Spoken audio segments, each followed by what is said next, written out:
Hello viewers, কেমন আছেন? আশা করি অনেক ভালো আছেন। তো ভিউয়ার্স, আজকে আমরা জানবো কিভাবে নো কপিরাইট সাবস্ক্রাইব লোগো কিভাবে ডাউনলোড করবেন। সেই লোগোটি আবার পিএনজি করতে হবে। কিভাবে পিএনজি করবেন, কিভাবে পিএনজি বানাবেন, তো অবশ্যই জানতে হলে ভিডিওটি সম্পূর্ণ দেখবেন। কারণ আজকের ভিডিওটি অনেক একটি হেল্পফুল ভিডিওটি অবশ্যই অল্প স্কিপ করবেন না, ঠিক আছে? তো ভিউয়ার্স, আপনারা দেখছেন আস্টেক টিউটোরিয়াল, সাথে আছে আপনাদের বন্ধু আসমত আলী। চলুন বন্ধুরা, ভিডিও শুরু করা যাক। তো ভিউয়ার্স, আপনারা যাবেন গুগল ক্রোমে। দেন আমি গুগল ক্রোমে গেছি। গুগল ক্রোমে যাওয়ার পর আপনি লিখে সার্চ করবেন সাবস্ক্রাইব লোগো। তো লিখে সার্চ করবেন সাবস্ক্রাইব লোগো, তারপর গো বাটনে ক্লিক করবেন। তো এরকম একটা ইন্টারফেস আসলো। তারপর আপনি অবশ্যই সাবস্ক্রাইব লোগো আপনি ক্লিক করবেন একটা। এখানে অসংখ্য সাবস্ক্রাইব লোগো এসে যাবে।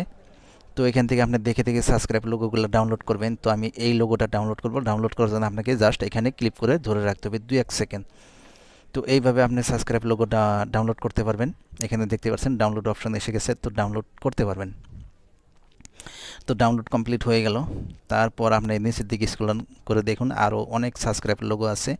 তো আপনি দেখে দেখে অবশ্যই সাবস্ক্রাইব লোগোগুলো ডাউনলোড করে নেবেন, ঠিক আছে?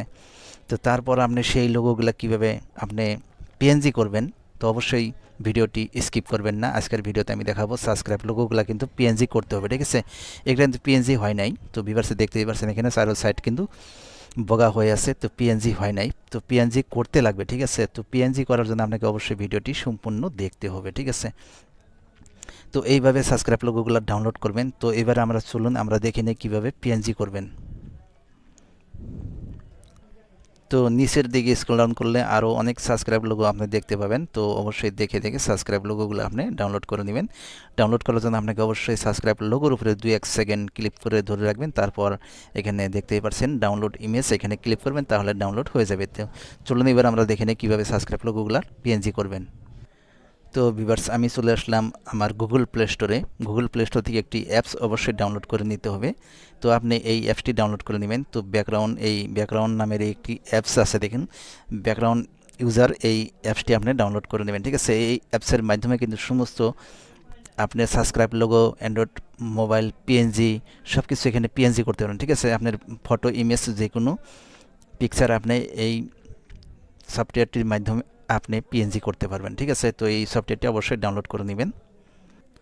তো ভিউয়ার্স, সফটওয়্যারটির ইন্টারফেস দেখতে এরকম। এই সফটওয়্যারটি আপনি ওপেন করবেন। এই সফটওয়্যারটি মাত্র হয়তো গুগল প্লে স্টোর থেকে ডাউনলোড করলাম। তো অবশ্যই এই সফটওয়্যারটি আপনি দেখে নেবেন। তো সফটওয়্যারটি ওপেন করার পর ঠিক এরকম একটা ইন্টারফেস পাবেন। তো দেন আপনি ক্লিক করবেন লোড ফটো, এখানে ক্লিক করবেন, ফাইলে ক্লিক করবেন। ক্লিক করলে আপনার একটি, তো এরকম একটা ইন্টারফেস আপনার সম্মুখে চলে আসবে। আপনি দেখতে পাবেন আপনার মোবাইলের যতগুলো প্রোফাইল আছে সবগুলো ফাইল চলে আসবে, ঠিক আছে? তো আপনি একটি ফাইল চুজ করে নেবেন যেই ফাইলে আপনার লোগোগুলো আছে, ঠিক আছে? তো আমি এই ফাইল থেকে একটি লোগো নিলাম। ঠিক এরকম একটা ইন্টারফেস আসবে। তারপর আপনি ভিউয়ার্স ক্লিক করবেন, এইখানে ক্লিক করবেন, ঠিক আছে? এখানে ক্লিক করবেন, এইখানে ক্লিক করলে এরকম একটা ইন্টারফেস আসবে। তারপর ভিউয়ার্স, আপনি যা করবেন এখানে আনবেন, এখানে অটোতে নিয়ে আসবেন, ঠিক আছে? এখানে অটোতে আনবেন। আনার পর এখানে দেখতেই পাচ্ছেন এরকম একটা সিস্টেম আছে। তো আপনি জাস্ট করবেন কি, এই ব্যাকগ্রাউন্ডটা চেঞ্জ করে দিবেন, এই কালারটা, ঠিক আছে? এখানে ক্লিক করবেন, তাহলে সাইডে সাইডটা আপনি ভালো করে বুঝতে পারবেন।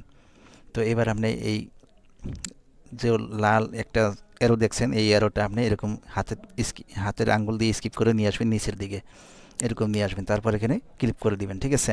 তো সাইডে সাইডটা কিন্তু পিএনজি হয়ে গেল, সাইডে সাইডটা কিন্তু রিমুভ হয়ে গেল, ঠিক আছে? তো এবার আপনি ডান এখানে ক্লিক করবেন, তারপর এখানে সেভে ক্লিক করবেন। তো এটা হয়ে গেল। তারপর ফিনিশিংয়ে ক্লিক করলাম। তারপর আবার আমি লুট ফটো যাব। তো এবার আমি আর একটা ফাইলে যাওয়ার পর একটি লোগো আমি নিব, এখান থেকে একটি লোগো নিয়ে নিব, ঠিক আছে? তো আপনি এইভাবে এই প্রসেসে আপনি যে কোনো আপনি লোগোগুলো পিএনজি করতে পারবেন, এইভাবে পিএনজি করে দিবেন, ঠিক আছে? তো এবার হয়ে গেল। তো চাইলে আপনি আরও বেলেগ সিস্টেমেও করতে পারবেন, ঠিক আছে? এখানে আমি চলে আসলাম। তারপর আবার আমি এখানে ডানে ক্লিক করলাম। ডানে ক্লিক করার পর এখানে ম্যাজিক নামের একটি অপশন দেখছেন, এই ম্যাজিক দিয়েও আপনি কাটতে পারবেন, ঠিক আছে? এইভাবে কাটতে পারবেন। তো এইভাবে না করলে আপনি এইভাবে করবেন, তাহলে খুব ইজিলিভাবে হয়ে যাবে। তো আরেকটা অপশন আছে, এখানে ক্লিক করবেন, তাহলে এখানে অপশনে ক্লিক করে আপনি এইভাবেও কাটতে পারবেন, ঠিক আছে? এইভাবে রিমুভ করতে পারবেন চারো সাইডটা। তো আমি বেশিরভাগ অটো দিয়েই কাজ করি। তো এইভাবে অটোতে দিবেন, দেওয়ার পরে এরকম একটা ইন্টারফেস আসবে। তারপর ডানে ক্লিক করবেন, তারপর সেভে যাবেন, ঠিক আছে। তো এইভাবে সাবস্ক্রাইব লোগো, যে কোনো আইকন লোগো, যে কোনো সফটওয়্যার লোগো আপনি পিএনজি করতে পারবেন খুব ইজিলি ভাবে। তো আশা করি ভিউয়ার্স বুঝতে পারছেন। অবশ্যই বুঝতে যদি কোনো সমস্যা হয়ে থাকে তাহলে অবশ্যই কমেন্ট করবেন, কমেন্টের রিপ্লাই আমি দেওয়ার চেষ্টা করবো। আর আগামীতে কোন ধরনের ভিডিও দিলে আপনাদের হেল্পফুল হবে অবশ্যই কমেন্টে আমাকে জানাবেন, আমি সেই ধরনের ভিডিও আপনাদেরকে উপহার দেওয়ার চেষ্টা করব। তারপর ভিউয়ার্স কীভাবে যে কোনো ইমেজ আপনি পিএনজি করবেন, তো একটি ইমেজ আমি নিয়ে নিলাম উদাহরণস্বরূপ আপনাদেরকে দেখানোর জন্য। তো ডানে ক্লিক করবেন, ডানে ক্লিক করার পর এবার অটোতে যাবেন, অটোতে যাওয়ার পর ঠিক এইভাবে স্কিপ করে দিবেন, তাহলে চারো সাইডটা কিন্তু পিএনজি হয়ে যাবে, ঠিক আছে। তো দেন এবার আপনি সেভ করতে পারবেন, এটা পিএনজি হয়ে গেল। এবার আপনি পিএনজি হিসেবে যে কোনো ফটো আপনি পিএনজি করতে পারবেন। তো পিএনজি হিসেবে যে কোনো ইউটিউবের কাস্টম থাম্বনেইলে আপনি ইউজ করতে পারবেন, ব্যবহার করতে পারবেন, ঠিক আছে।